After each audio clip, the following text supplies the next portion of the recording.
For a second day in a row, people are out on the streets of Rochester calling for change in the justice system.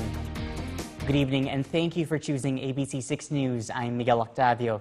Youth leaders in Rochester organized another protest today and called on the community to keep the conversation about change alive.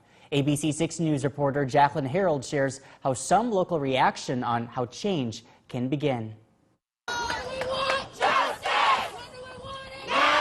Another round of protests filled the streets of Rochester following the death of George Floyd. Don't lose sight of what the true goal is. The true goal is not just justice for George Floyd, it's justice for all the other black and brown bodies that we have lost, and also justice for the system and reforming the system and making a better system out of it. Community members have been marching since the end of May, and one of the organizers say that kind of consistency is how change is made.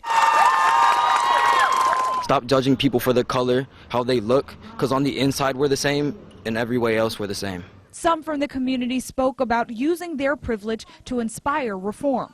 Like we've been stating before, Black Lives Matter, and black people in this country have just been treated poorly, and we don't want to keep that up. We're trying to really make a stand. Mayor Kim Norton asked for more than marches. We gave it to you, Kim.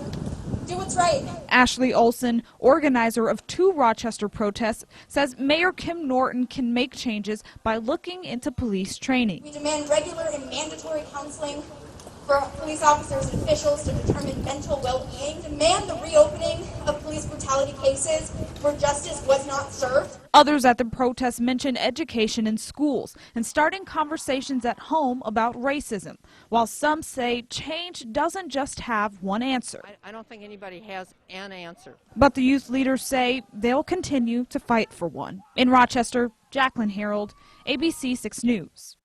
Organizer Ashley Olson says Rochester Police Chief Jim Franklin called her and initiated the idea of unity ribbons, which you can see tied along the bridge on Civic Center Drive.